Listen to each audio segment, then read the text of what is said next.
Good afternoon. My name is Todd Sanders, President and CEO of the Greater Phoenix Chamber.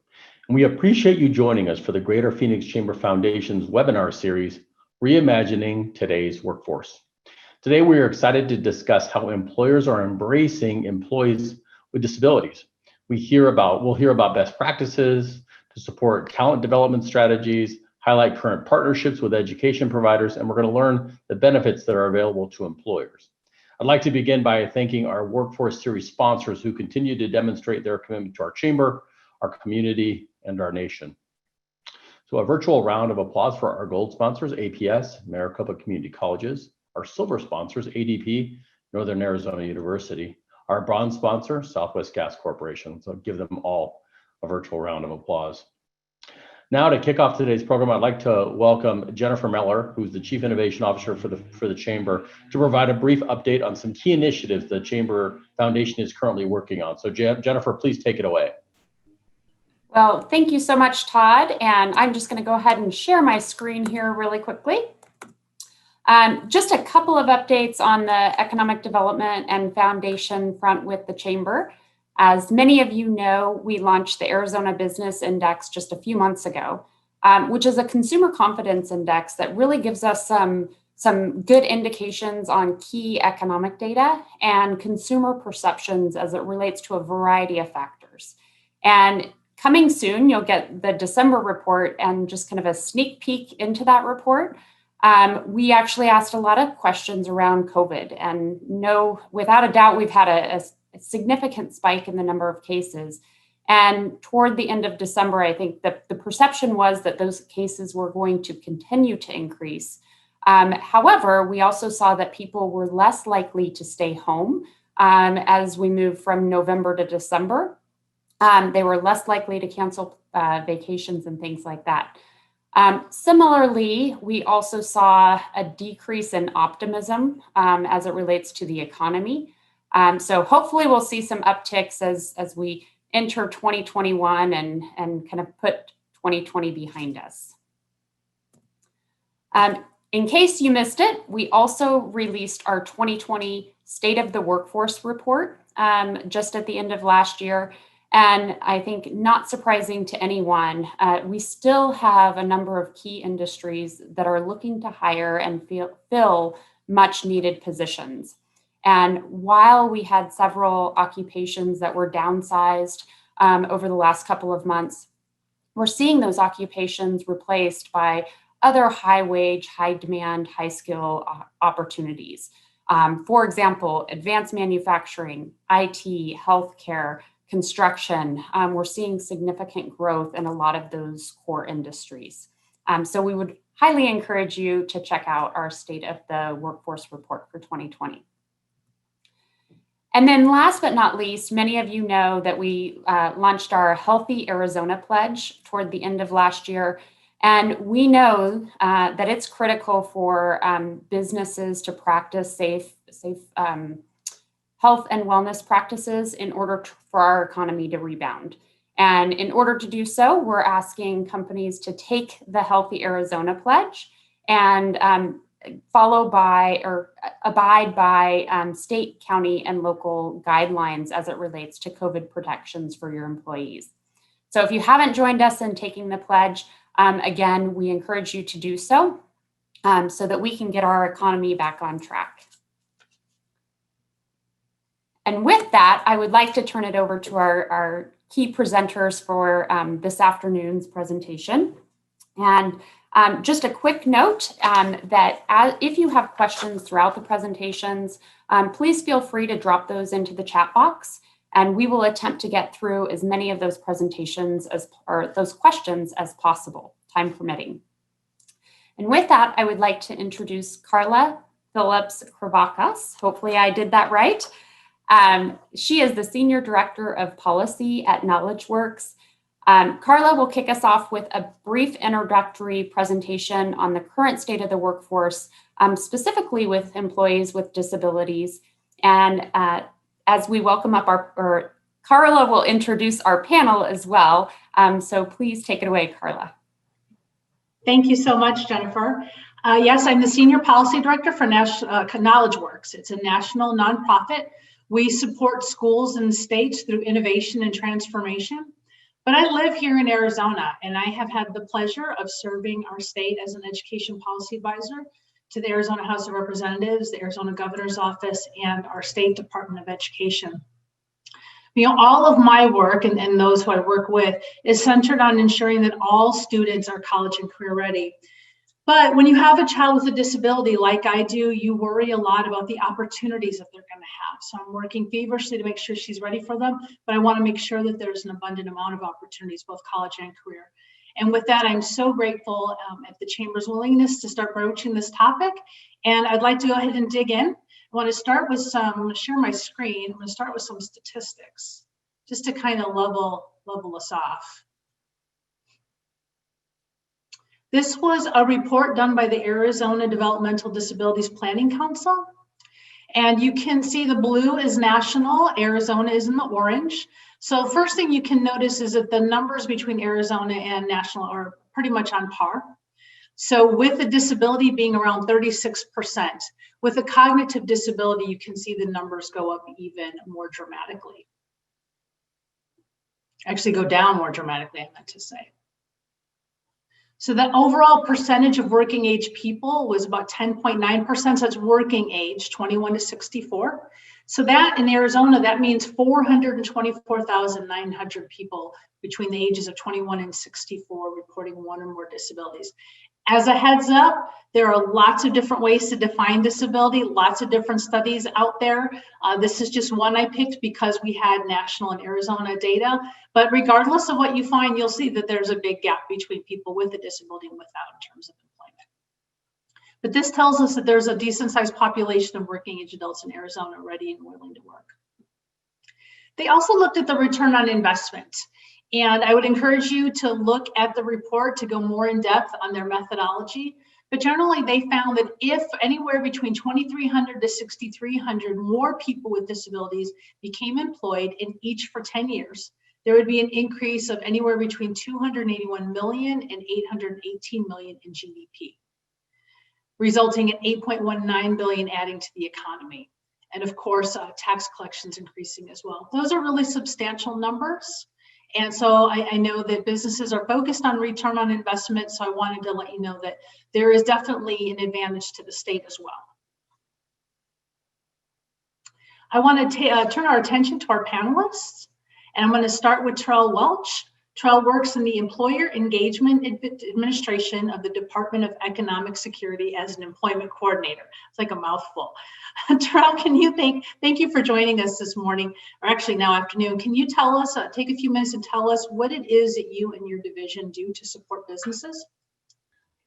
I just would first of all like to thank you all for this opportunity, and it's certainly an honor to be a part of the Reimagining Today's Workforce series.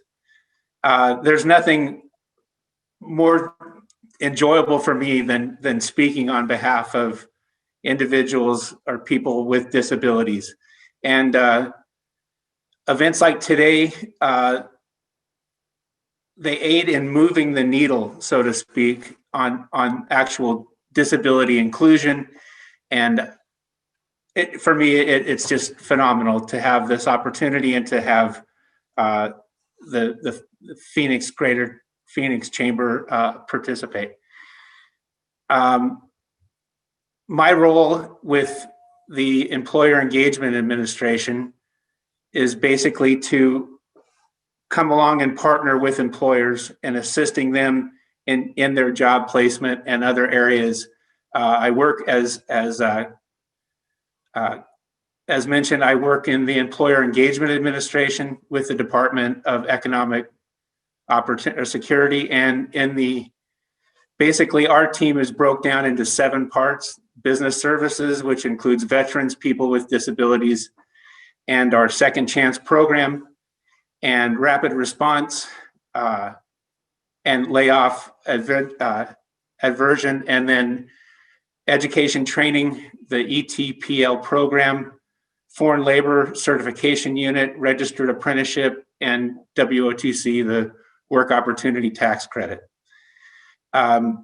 We offer a variety of current now virtual services to Arizona employers. Some examples are we host job opportunities at Arizona at Work, and we currently have 12,000 job seekers registered. We do recruitment consulting. We do hiring events that are tailored to each company's workforce needs. Monthly community partner meetings that focus on employers, including our registered apprenticeship programs and hiring needs. And through these services, we intentionally match qualified job seekers with disabilities to your employment opportunities. And that's kind of a little introduction. That's a lot of work. You guys are busy. Terrell, can you share with us what the most frequent questions or concerns you hear from employers? Yes. The current focus today, as we look at our current circumstances, is well-being of the employee, and what steps can be taken to ensure our employees are safe is definitely right now a top issue, a top concern. And then secondly, how are we going to manage through these difficult times? It's a challenging world that we're currently in. And in the center of these difficulties, persons with disabilities are showing well. As you mentioned earlier, we have a lot of work to go in that area, but currently job placements are up over 2019 for Arizona voc rehabilitation. And last April, we established and implemented a solid pathway to employment, allowing vocational rehabilitation clients, job seekers, increased access into Arizona and Work into the Arizona Job Connection, and which is showing great promise. And so we're very excited about that. Now, I know you, in the long list of stuff that you do, it looks like you're reaching out to lots of different communities. But for those who aren't familiar with disability policy, vocational rehabilitation is uniquely for folks with disabilities, correct? Correct. That's correct. So that is a really significant increase. That's really great to hear. Unique to that population, what do you think the biggest concern is that employers have in terms of reaching out and starting to hire more people with disabilities? And how do you help them work through those? Sure. Well, there's challenges there for certain, and myself, prior to coming to work for the state, I was in hospitality management for 20 years here locally and also in Florida. And it's challenging. With me personally, when I came to work for the state, I worked in the business service program, the BEP program. And in that program, we helped individuals that were blind or visually impaired to get back to work. And when I heard about that food operations and vending routes and other quick service items were available, and that blind individuals were running them, I just was in awe. I couldn't believe that was the kind of there were those kind of opportunities, and I was very much kind of over, I couldn't see how that would be possible for them to manage a food service operation. But coming on as a consultant and then becoming the training officer for the program gave me such a different awareness of what individuals can do with disabilities, people with disabilities.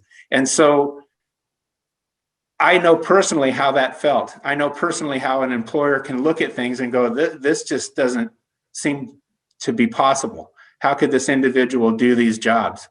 But with assistive technology and other areas of training and development that the RSA provides for individuals of vocational rehabilitation, it enables these different individuals to raise to that level and to be successful. So it's a great work. that Voc Rehab does in preparation. And then again, working with the employers that we have available, we then individuals that disclose, we can then assist with their placement. Awesome. That's a great story. Thank you for sharing that. So the work My is definitely pleasure. personal for you. All right, I'm going to have the pleasure now of introducing our next panelist. His name is Ernest Dianastasis, the CEO of The Precisionists. Ernie, good afternoon. I keep saying good morning, but good afternoon, especially for you. You're on the East Coast. It's really afternoon over there, right? It is. Good afternoon. Can you tell us a little bit more about your organization and the story of how it got started and how the program has grown? Yeah, happy to. First, before I get started, I do want to just thank Todd Sanders and Jennifer Melior. A few years ago, when we started to look at the Phoenix market as one we wanted to enter, they were both, along with their organization and other great Arizonans like Denise Resnick from First Place in the state of Arizona Department of Economic Security. Everybody was very welcoming and very helpful in showing how Arizona is a wonderful and welcoming community for disabilities, and that had played a significant role in our decision to enter the Phoenix market, which I'll talk about in a minute. But let me just tell you a little bit about how I got into this and how I got started. Company's called The Precisionists. We're an IT and business administrative services company that has a large focus on a neurodiverse workforce in addition to our neurotypical workforce. And we are working with a lot of great companies, including in Arizona. Companies like the state of Arizona is a customer. We also work with Undefined Talent, SRP, Cox Communications, Mobile Mini. These are all early partners of ours to get started with what I'm about to describe to you. So I first got into this in 2013 when at the time, the governor of Delaware, his name's Jack Markell, introduced me to a global innovator from Denmark, whose name is Torkild Sanna. And this guy from Denmark started a global movement to find, assess, and train individuals on the autism spectrum into tech jobs. And so our driving mission is to build on some of these concepts and to create over 10,000 jobs for people with developmental disabilities like autism over the next 5 to 10 years. And the model is very simple, yet innovative and powerful. We're going to really accomplish these goals by focusing on two really important journeys. One for the neurodiverse people on the autism spectrum, who, for example, that we perform, that'll do work, IT and business services work for our customers.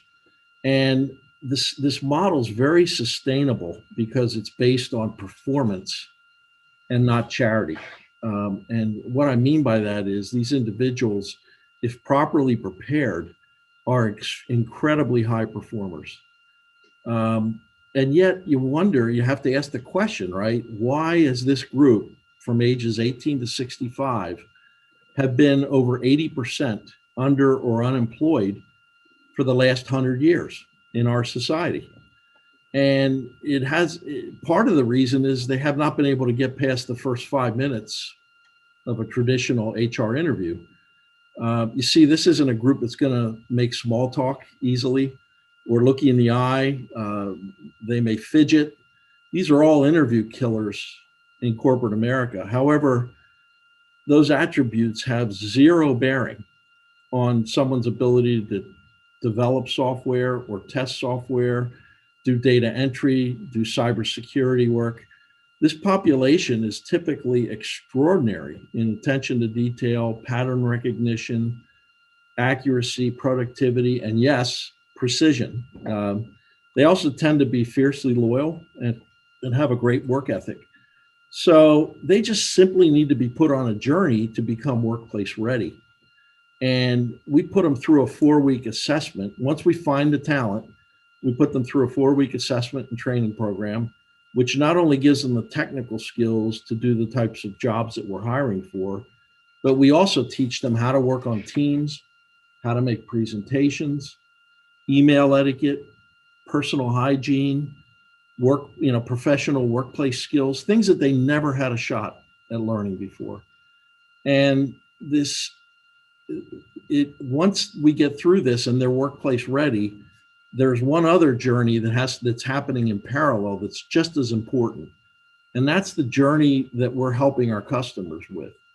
So, for example, as I said, we work with the state of Arizona, DES, the Division of Developmental Disabilities, DDD, and also CDS, which is Centralized Data Services. We have teams that are working in both of those environments of people on the autism spectrum that are doing great work, back office processing and paperwork and lots of different things. And they're building successful careers in that environment. The way that we help our companies, and for example, we've led one of the largest banks, UBS, on this journey, and also Pfizer, the large pharma company. We basically get in and really understand the environment, and then build solutions and figure out how best to work together to assign the resources in the areas that these companies need the strongest support. And they need this ability to process and work on repetitive data on things that are really aligned well with the strengths of people on the autism spectrum. And so we started this journey again with the state of Arizona, with SRP and other organizations. And the other thing that we did, that we made a conscious effort to get most of our workforce back into our offices in early June. We did it over 4 phases. Even with COVID, if you think about what we do, our workforce has spent enough of their adult lives in their parents' homes playing Xbox. Our mission is about assimilating into society, and that doesn't happen when you're camped out in your basement.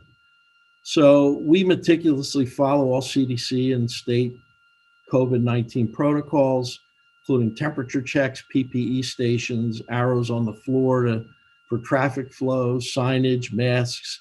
We're very, very careful and very focused on those things. But at the end of the day, we want to create jobs and create careers for people. So we decided to press ahead even through COVID. Finally, just to wrap up, the most successful and innovative companies of the future will be those that harness both neurodiverse and neurotypical talent working together in a fully inclusive and integrated environment. The goal of the Precisionists is to move that needle toward that goal as quickly as possible in the next 5 to 10 years. Well, thank you, Ernie. Can you give me some numbers? Where are you at nationally? Where do we have in Arizona? Give me a size and scope. Yeah, so we just got started. We just opened our Innovation and Technology Center, which is on 46th and Van Buren in Phoenix. It's in the Mobile Mini building, for those that know Mobile Mini, who's also one of our customers. And so our numbers in Phoenix are about 40. We have about 40 associates now, but we believe it's going to grow dramatically in 2021 and in 2022, because we're really just getting started there. We have an Innovation and Technology Center. The one in Phoenix is the latest, the newest. We also have one in our headquarters, which is in Wilmington, Delaware. And we have one in Nashville, Tennessee, and we're going to be opening 2 more in 2021 in 2 other markets in the country. So our numbers now, we're about 140 overall as a company, and we anticipate being somewhere around 200 to 225 by the 4th quarter of this year. That's how quickly we're growing. That's fantastic. Thank you for sharing that story. I want to pivot now to our final panelists, and we'll come back for some more questions for everybody. Marcia, good afternoon. Good afternoon. Hi, nice to meet you. I am pleased to introduce Marcia Edwards. She's the Diversity Recruitment Specialist from the Workforce Development from Mayo Clinic. I think it's safe to assume that most of us are familiar with the Mayo Clinic and the amazing work that you guys do, but can you tell us about your unique role And what was the impetus of the organization's desire to want to go down this route? Well, thank you so much for having me today. So, my role is fairly new here in Arizona. Actually, going on will be 2 years that I was promoted into this role. And my role here is to be the spokesperson for Mayo Clinic when it comes to hiring individuals with disabilities and veterans, because I also work very hard on trying to achieve that. And the reason why it was important to create this role was to have that connection, to have that establish that network, and establish that the ability to be able to be out in the community. I know now we're doing a lot of things virtually, but having that connection and that network, and because if you don't have connections, if you don't have a good network around you to be able to explain and ask and say what it is that we're trying to do, to show that we're trying to do here, you can't do your job. So having those partnerships, creating those partnerships and relationships is very important. And we have found that, by having someone like myself in this role makes it that much easier to be able to establish that those relationships. And when and the reason why we are so involved and focusing on hiring individuals with disability is because we have found that, already mentioned something earlier, that, these individuals have so much to offer. And it's unfortunate that we don't see that right away. And because I think we focus too much on what is said or what is written on a resume. But when you bring those individuals in for an interview is where you get to see, what they really are about and what they have to offer. And in my role, I've had the opportunity to do mock interviews and with some individuals. And let me tell you, it's once I'm done with them, I reach out to those recruiters and those hiring managers and say, we got to hire this person. Luckily, I've had the opportunity to hire a few already in the 2 years that I've been in this role. I wish there had been more, but it's a working process, and it's just a matter of educating those recruiters and those hiring managers to see what I see in these individuals when they apply and when they interview. Do you have a particular success story you can share with us of Mayo's ability to incorporate somebody with a disability? Oh, absolutely. So one of the things that I was in charge of launching this year, actually during COVID, so in 2019, is a program called Project Search. I don't know if you're familiar with Project Search, but we do. So Mayo Clinic has been very involved with Project Search in Rochester, Minnesota. They're starting their 7th year this year. In the health systems, they've also had Project Search. So we finally, I was tapped to launch the program here in Arizona. And I have to tell you, I've never been challenged as I was challenged during COVID to launch a program. But, we are on our, second rotation. So we're on our almost 8th week of our second rotation, off and on. It's been, sometimes we do it virtually, sometimes we do it on campus, on site, but it's been a little bit of a challenge with COVID, but we have maintained our COVID guidelines to protect the students and the Project Search staff. These students are from the Paradise Valley School District, and they are offered this program during the school year. So they're in their last year of high school. So they're getting ready to graduate. So they have the last year of their high school eligibility. And what it is, it's an unpaid internship, and they get to try out basically 3 different departments where they're learning the skills that they're going to need to find a job either here at Mayo Clinic or in the community. And so they learn those skills that are needed interviewing, writing a resume, just getting along with employees, understanding the policies. What is it that you have to do if you're going to be out? If you're going to be out, call your supervisor. So they're being taught everything that they're going to need to be successful in a job, either at Mayo Clinic or somewhere else in the community. And we started with 8 students. Of course, the school, we wanted more, but we needed to start small to be able to assure that we could keep the social distance in class, and also to be able to, because it's our first year, we need to iron out some bumps in the road. But it's been a great experience so far. The students are learning a lot of information that, and I can see the growth. They're so willing, and they just want to please, that the departments that they have been rotating through so far are so excited, are so happy to have them. They can't wait to have, some of them want them back, like the same intern back, but we have to explain that they all need to be able to have an opportunity to go through at least 3 rotations, so they can learn and maybe decide what they want to do here at Mayo. The focus is that we want students to understand, or anybody, and especially those with a disability, that Mayo Clinic is not all about just nursing or being a doctor. There's so many other jobs that you can dream about. I mean, I didn't know I was going to be 20 years in HR, and here I am 20 years later, I'm still in HR. But there's just so many aspects of HR that I was able to work through. And now I am in the job of my dreams. Didn't know that it was just the job of my dreams until 2 years ago. But the fact that I am able to share with the public, share with these individuals that, they too can choose a career where, it could be a life-changing career for them.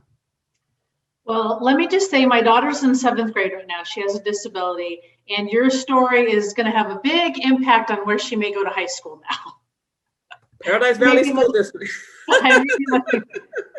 I'm not trying to, I'm not, it's not a selling point for the school district, but we had to start with one school district because again, we don't, the program is so new, but it doesn't mean that in the next few years, as we grow here, because we are growing, in the next 10 years, we're looking at as a matter of fact, currently we're expanding our campus. So it doesn't mean that we will not offer the program to other school districts, but right now it is focused on with the Paradise Valley School District. Thank you, Marcia. I have some follow-up questions for everybody, but I'd like to remind our participants to please submit questions through the Q&A box below, and I will try to keep an eye on that. Ernie, what is your advice for employers who are, that sounds kind of interesting, I'm thinking about it, but what do you think the concerns that they're having done this work now with lots of employers, and how would you address them, and what would your advice be? The first, great question. The first piece of advice would be to get educated, create awareness in the organization for this. And many times, the thing that's really challenging is anybody who has a personal connection through, like you do with your daughter or family member, are very aware and very involved and very knowledgeable. Then you have others who the only thing they know about autism is that they saw Rain Man 20 years ago with Dustin Hoffman, and everything in between. So it's a journey to get the organization educated and aware, first and foremost. Then there's a great opportunity then to get into a dialogue about other successful neurodiverse employment programs, and to talk to organizations like the state of Arizona or SRP or Cox that have taken that step and are on that journey. It's to get that information. But first and foremost, it just does come down to an organization understanding that this workforce has incredible talent, and if prepared properly, can add tremendous value to each organization that they engage in. So it's believing in that first, and then there's a lot of steps that can be taken to get the organization ready to launch a pilot program and give it a try. Thanks. This wasn't a question that was on my mind before, but I've heard you all raise it at least twice now, that it seems that some of the biggest barriers, one, are at the very outset in terms of actual hiring, but there are things that most employers would consider as just traditional. Of course, you're going to have a resume. Of course, there's going to be an interview. How flexible do they need to be? Because obviously they still need to learn about employers. What would your advice be in terms of how can they give enough flexibility, or maybe even change, Marcia, from the HR perspective, change their process as an organization to make sure that it's more inclusive at the outset? I'll just let anybody go ahead and take that one. I would say keep an open mind. Don't be so focused on does the resume match the job description. Yes, in some instance, there needs to be that, that match, I guess you can say, but keep an open mind and wait till you have this individual, either virtually in an interview or face-to-face. Because I myself had this experience where, a resume might not look exactly what you're looking for, but when you get to speak to the individuals, you get to see that, the passion. So it's not all about, what is on a resume. It's, do they have the passion? And I've seen that 98% of the time they have the passion. Not only that, they will show up to work. They are committed and they will not let you down. So I would just say, keep an open mind and don't focus so much on, those preferred qualifications. Yeah, to build on what Marcia said, that's one of the things we do is when we're putting the people through the workforce assessment for 4 weeks and get them workplace ready, when they start their career, even if they're assigned at SRP or Cox or wherever they're assigned, they start with the precisionists. And because that first year it's a huge change to go from under or unemployed into a professional work environment. So there's a lot, we can almost consider that whole first year as assessment and helping them on their journey. So then it's a very natural progression and step to then potentially become a full-time employee of the organization that we're providing the services to.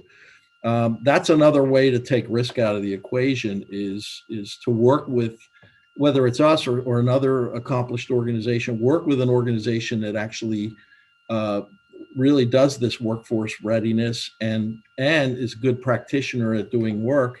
That's a great way for any organization to get started with a lot less risk than just kind of rolling the dice and trying to bring in somebody who might be a fit for a job opening. Great. Well, I have some questions from our participant. The first one is for you, Ernie. You mentioned first place.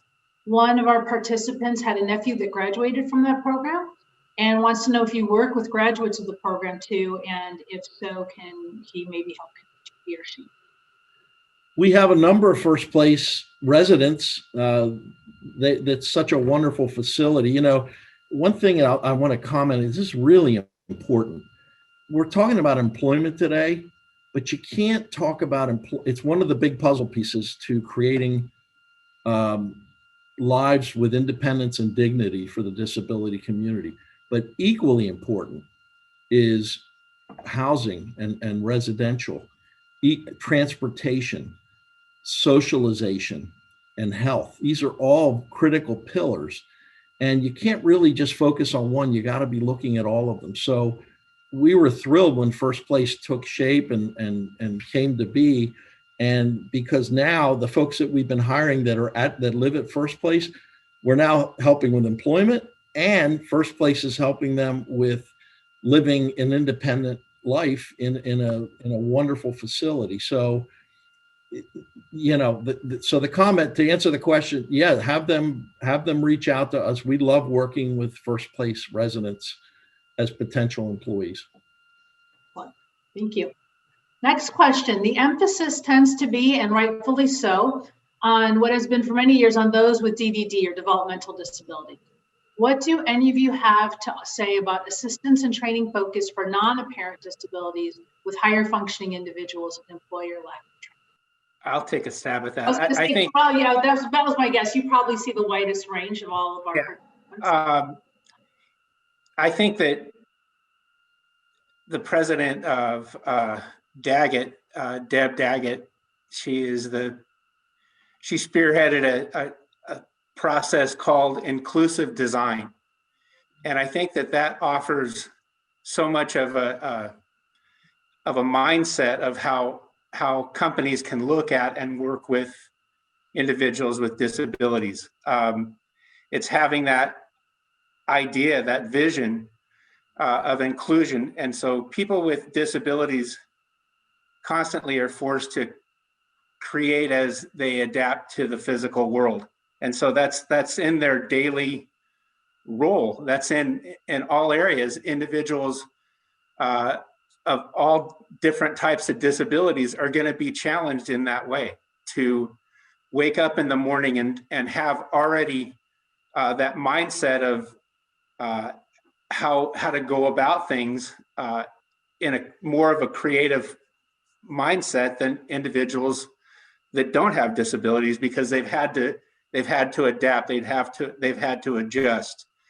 And so again, it's seeing that vision of an inclusive design within the company and looking at it and just saying, how can I look at this as in another individual's perspective? And the best way is to open up that process with individuals on your team that have disclosed their disability. Ask for their involvement, ask for their suggestions, their recommendations, and realize that the challenges for persons with disabilities are going to be very similar across the board. If it be an individual who is blind or visually impaired, there's certain assistive technology that's available to allow them to level the playing field. But ultimately, I think the key to all of it is hiring the right person for the job, who just happens to be a person with a disability. Look at their skill set, determine if this is the right fit for them. And what's so amazing, working with programs as Ernie's program does, as well as the preparation through voc rehabilitation, we actually work with the client to build their individualized plan for employment. They're not randomly selecting. Instead, it's their career path. This is the direction they want to go. And so they're not only are, some people are in positions because that's where they are, but I believe individuals, persons with disabilities, they're picking exactly where they want to work. And then you have this great opportunity of bringing on someone who has that compassion, that desire, and that different viewpoint of approaching challenges than you do in other areas within your workforce, within your team. So I think it's very helpful to have that inclusive design, to look at things, how can I do this more for everyone? And we've really, this last year has really trained people to look more on that side of awareness of a healthy environment within the operation, and having that level of concern, and just broadening that now and reaching out and embracing persons with disabilities, I think will be very impactful, having that mindset of inclusive design. Thank you for raising that. That is a hot topic in education as well. So the way I think about it in schools, rather than designing a curriculum, a program, or a school, then at the end of it say, okay, now how do we handle these populations? You start with those populations and design it for the people who have been most historically disadvantaged, knowing that by doing that, it'll be a great fit for everybody. So it's kind of I can almost think of it as reverse design, where in the past we designed something, then try to figure out how to make it work for other people. Thank you for that. Let me read another question. I may have missed it, but have salaries been discussed? Short answer is no, we have not. Historically, individuals with disabilities have been underpaid in comparison to their neurotypical peers. Is there an expectation that these companies you partner with are paying neurodiverse individuals a comparable wage? Is there an opportunity for growth that is comparable to a neurotypical employee? Fantastic question. Who would like to take that one? I'll take that one. So first thing is that we at Mayo Clinic, we don't look at the disability. We focus on the individual. So when we offer a job to an individual with a disability, we're not focusing on paying them any different than we would pay anyone else. We would figure out the pay. They will start at the same rate as anyone else with the same background, so with the same training or with the same experience or education, because we start with a base pay, and then depending on your experience, then we give you a certain amount of points, so that can increase. So you could start at a minimum, or you can start a little bit higher. And it has nothing to do with the disability, because we look at the individual, and if they're able to complete the essential functions of the job, and then of course if there are any accommodations we need to do for that new hire to assist them in being able to do their job, then we go to the next step. But we don't look at the disability to figure out how much that person's going to make. I have another really good question. We already have people with intellectual disabilities working in our office, but found some challenges trying to transition those staff to 100% remote and virtual. In the office, there was always someone available to help support, but that's obviously not as possible with COVID. How have you been able to adapt or streamline HR trainings or internal process for staff of all abilities as you continue to grow and hire new people during? It might be better one for Terrell to answer than me, but I can just say that was one of the big challenges why we chose to bring a number of our folks back into our innovation and technology centers, was to get them into a professional work environment. Some of them were originally in the customer environment, and then we, because if the nature of their work was such that they could not work from home. Now IT is great from that perspective, because you can be anywhere in the world and get work done. But there are other jobs, and many jobs, that you can't do them from home. There's some level of interaction with either materials or data or reports or whatever it is that you need to be hands-on, and that supportive environment needs to be in place.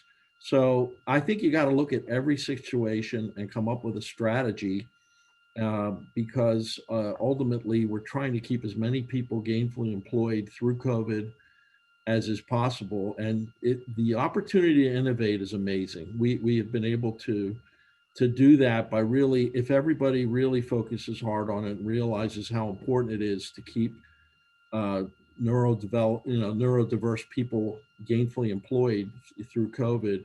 It's amazing the ideas and the strategies we can come up with to make that happen. And kind of piggybacking on that, there's four key tools for attracting, hiring, retaining, and advancing diverse talent. And that's employ, enable, engage, and empower. And in the empower side of it, it's not just bringing in someone and saying, okay, here, this is where we see that you could fit, and good luck, and expecting that person to not have the opportunities of advancement, not maybe even developing and moving along that person's opportunities within the company, because of saying, well, I don't think they can advance in this area.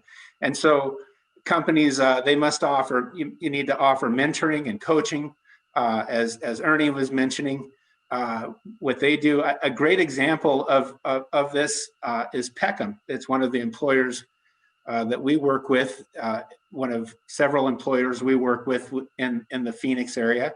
And they've actually taken such a stance of working with individuals with disabilities, because they're a federal contractor and they have 75% of their workforce has to have a disability. And so they actually have brought coaches into their whole process. They have, for assistive technology, they have experts in that area that are there available. And so I think it's looking at it and just saying, you know what, always having that mindset of how can this individual grow more? What can I do to help them, to empower them to be more of a success within our company? Well, unfortunately, it looks like we're about out of time. Thank you, Terrell, Ernie, and Marcia for your time this afternoon and for encouraging, hopefully, all of us. I can say personally how much more meaningful this makes my work, trying to make sure that students are college and career ready for when they come to your door. I'm going to go ahead and pass it to Todd to close us out. Thank you. Well, Carla, thank you. And to our panelists, I want to thank you for sharing your time today. I agree with Carla. It's really sort of energizes you about some of the possibilities out there. And in the spirit of New Year's resolutions, I want to encourage all our employers to make a decision to expand their workforce and increase diversity in ways that you may never have imagined. But as you heard from our panelists, huge upside to this type of diversity. So encourage you to do that. I can tell you that our foundation, our panelists will be available to help you along the way. We have some passionate folks out there that really know what they're doing. For those of you who are interested in learning more, we encourage you to connect with Terrell at DES or at Arizona at Work for more info. And my team will also be sending out some of their contacts and links that will help you along the way. So really encourage you to do this. The next Reimagining Today's Workforce series will be another virtual event that will take place on February 11th from 12 to 1 with a discussion on developing talent pipelines through internships, externships, and hands-on learning. So we hope that we will see you then. With that, I want to thank you all for joining us today and to have a great afternoon, and we'll see you at the next one.